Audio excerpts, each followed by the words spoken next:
Hello everybody and welcome back to another Civilization 5 video. So today we'll be looking at food and growth. So first of all, food is this little green icon, which is an apple. And this can be pretty much found anywhere on the map except for like on hills, on tundra, on certain tundra tiles like this one here, on desert with no fresh water. And so food is very important for your growth of your city. And so we're going to first of all look at the tiles themselves.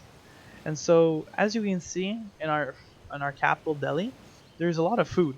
You see, we're getting food from the silk, we're getting food from the stones, food from these grassland tiles, and so you can also build farms, and you can build farms on the river, farms inland, and this is going to improve your food output.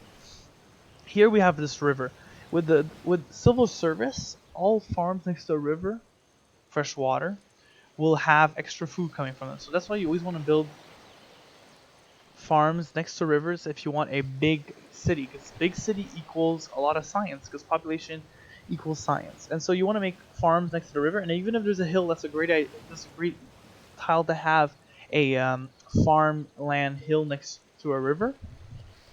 And later on with fertilization, these tiles will be really good too. And so when you have a grassland start, you're pretty much going to have a big city if you work the tiles well. And also having these other resources nearby that give food is going to help my early game city a lot.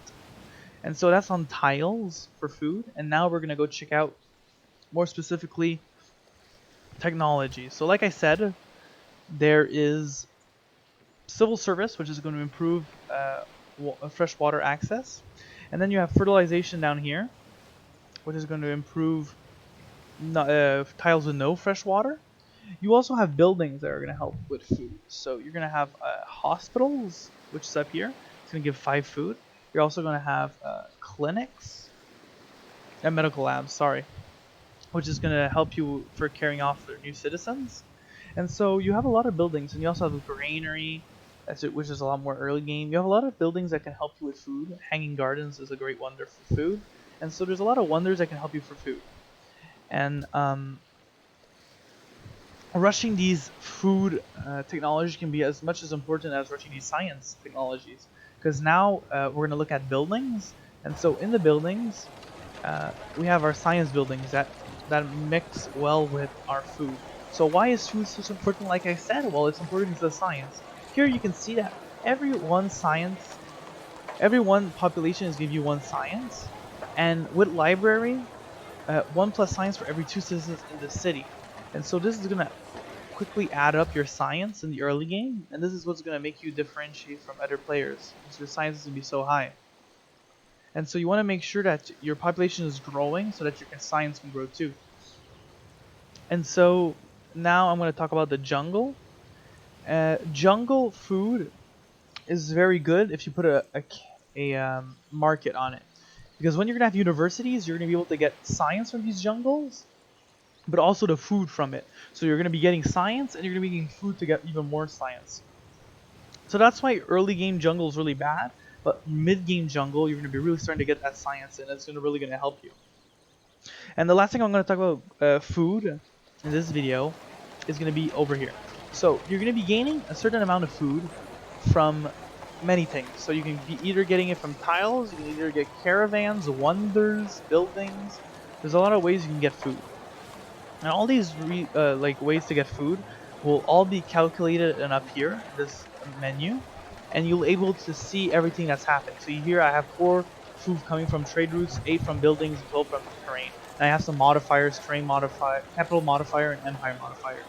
And so this is coming from tradition. And so this all calculates up into gaining a 10 base food plus a 12.5. And so over here we have the progress of 31 out of 0.85 out of 51. And so my food is going to go onto the progress to grow. So you see here it's going to take 2 turns to grow, because it's going to take 2 more turns for my total production of food to surpass the 51 mark.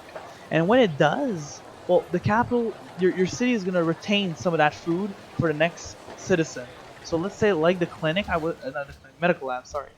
Like the medical lab I was talking about, you see here, you're actually going to retain 25% of food is carried over to a new citizen is born. Affects stacks with aqueducts.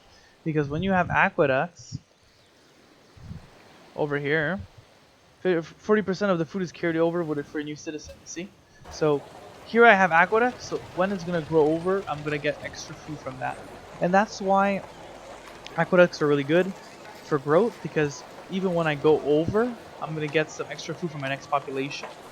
And so that's pretty much it. I want to talk about this tab for now, is just saying that you can look up here where you're getting your food from, and that your population is going to be calculated in the progress, and the more food you're making, the faster you're going to get to the progress you're looking for, and so your citizens are going to grow better. So that's pretty much it for this video. Thank you for watching. If you like the video, leave a like, and if you like my content, go subscribe. See you guys in the next one. Bye bye.